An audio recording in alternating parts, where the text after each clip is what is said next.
SI भर्ती परीक्षा विवाद में फंसी भजनलाल सरकार के लिए एक नई मुसीबत बन गई है आरएएस मुख्य परीक्षा 2024। दरअसल जयपुर में आरएएस मुख्य परीक्षा 2024 के अभ्यर्थियों ने मंगलवार शाम जयपुर के गोपालपुरा में 80 फीट से लेकर रिद्धि सिद्धि तक 17 जून को होने वाली आरएएस मुख्य परीक्षा 2025 को स्थगित करने के लिए पैदल यात्रा निकाली। विरोध करने वाले अभ्यर्थियों ने कहा कि पहली बार ऐसा हो रहा है कि जब पूर्ववर्ती आरएएस भर्ती के अंतिम परिणाम आने के पहले ही अगली आरएएस परीक्षा की मुख्य परीक्षा आयोजित हो रही है, जिसकी वजह से कई विसंगतियां उत्पन्न हो रही हैं। अभ्यर्थियों का कहना है कि आरएएस 2023 भर्ती के साक्षात्कार अभी आयोजित हो रहे हैं, लेकिन अंतिम परिणाम न आने के कारण वो अभ्यर्थी दोबारा परीक्षा में बैठ रहे हैं, जिसके चलते व्यापक स्तर पर दोहराव होगा।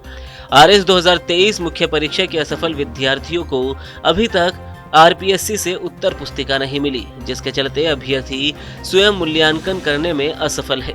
हालिया ऑपरेशन सिंदूर के चलते भी विभिन्न सैन्य कर्मी के अवकाश निरस्त कर दिए गए थे, जिसके चलते उनकी तैयारियां व्यापक स्तर पर प्रभावित हुई। राजस्थान के तमाम वो छात्र जो आरएएस की मुख्य परीक्षा 2024 देने वाले हैं, उन सब छात्रों की ये मांग है कि जो लोग आरएएस की 2023 की भर्ती परीक्षा में शामिल हुए, उन सब लोगों के इंटरव्यू भी होने हैं। इंटरव्यू लगभग 15 चरणों में कंप्लीट होते हैं, जिसके अभी मात्र 3 चरण पूरे हुए हैं। बाकी सब चरण बाकी हैं। हजारों विद्यार्थी से प्रभावित होंगे। यदि इंटरव्यू और मेंस क्लैश होते हैं, वो बच्चे दोबारा अगर इस परीक्षा को देने बैठते हैं, तो 35% पद ऐसे होंगे जिन पर दोहराव का संकट होगा। तो जो उच्च पद हैं आरएएस आरपीएस जैसे, उन सब पर दोहराव न होगा। इस वजह से जो पिछली भर्ती के जो सिलेक्टेड कैंडिडेट्स हैं, उनको भी, और जो नई भर्ती के अंदर मुख्य परीक्षा में बैठने वाले हैं, उन सबको इससे नुकसान होने वाला है।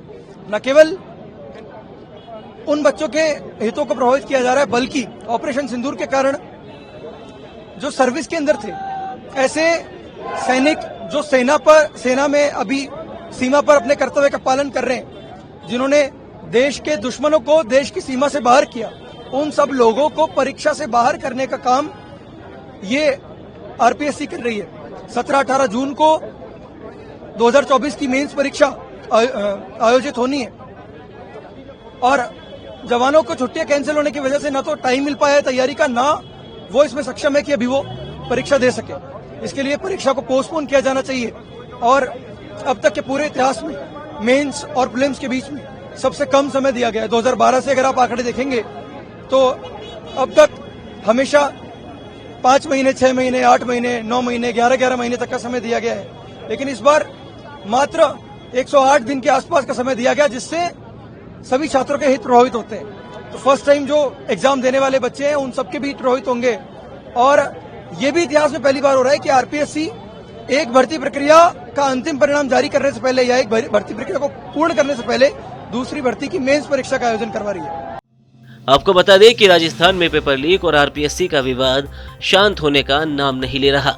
एसआई भर्ती परीक्षा 2021 पेपर लीक का मामला जहां एक तरफ कोर्ट में चल रहा है, तो वहीं वन रक्षक भर्ती परीक्षा 2020 के मामले को लेकर एसओजी ने अब तक 30 से ज्यादा आरोपियों को अपनी गिरफ्त में लिया है, जिन्होंने पैसे देकर पेपर खरीदे थे। 2023 में कांग्रेस की गहलोत सरकार के जाने का एक बड़ा कारण पेपर लीक माना जाता है।